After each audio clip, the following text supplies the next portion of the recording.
Hello, and welcome to the second of an unknown number of podcasts.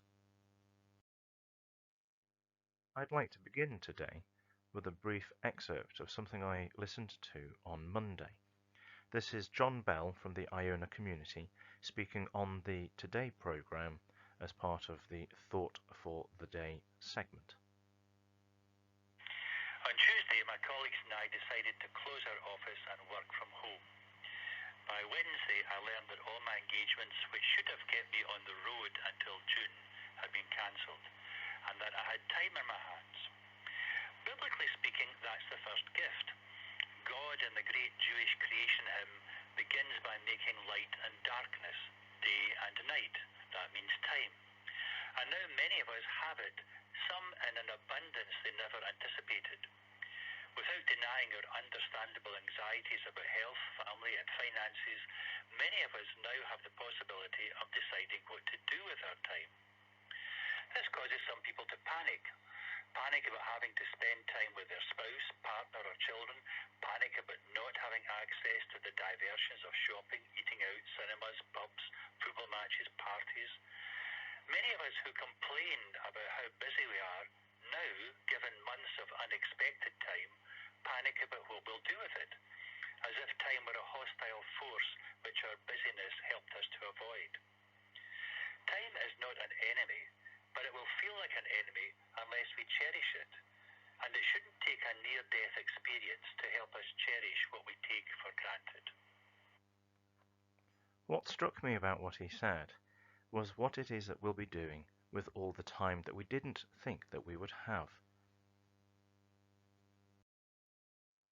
So as I continued with my journey into school on Monday, I was thinking about the work that students would be doing to keep themselves occupied, the work they would be setting on Microsoft Teams, and the work and assignments that would be set on Doddle.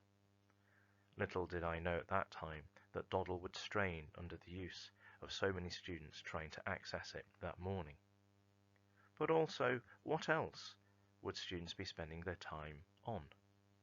Some of you may have accessed the PE lessons with Joe Wicks.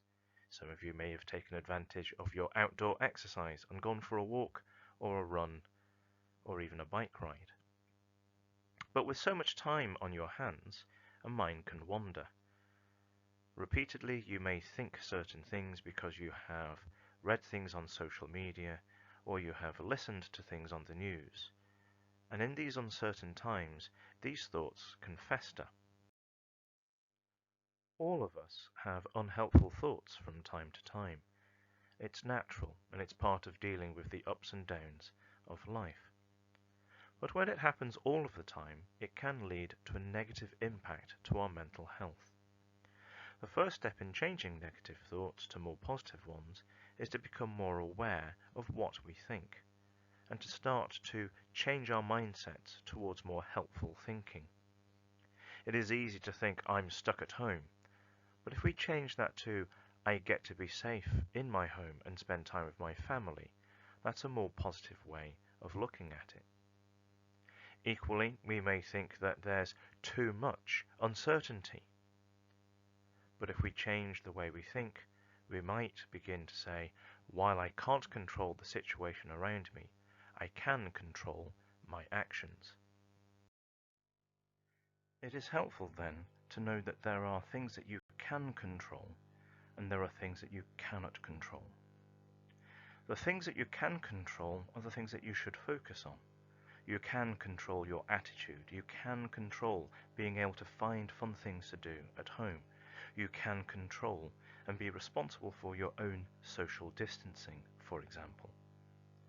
Things that you can't control, like the actions of others, whether or not people are reacting in a good way or not on social media, those are out of your control, and so you shouldn't worry about them. I'll leave you with a couple of final thoughts. The first is a quote from The Lord of the Rings by J.R.R. Tolkien. "I wish it need not have happened in my time," said Frodo. "So do I," said Gandalf, "and so do all who live to see such times. But that is not for them to decide." All we have to decide is what to do with the time that is given us. It's important to remember that whilst there are things that have been closed and shut down, music has not been cancelled, family has not been cancelled, pets, singing, laughing, watching TV and doing the chores have not been cancelled. Schoolwork is still readily available on MS Teams, that's not been cancelled. Reading also has not been cancelled. And I leave you with one final thought from the American professor Mason Cooley. Reading gives us some place to go when we have to stay where we are. As ever, be kind, take care, and stay safe.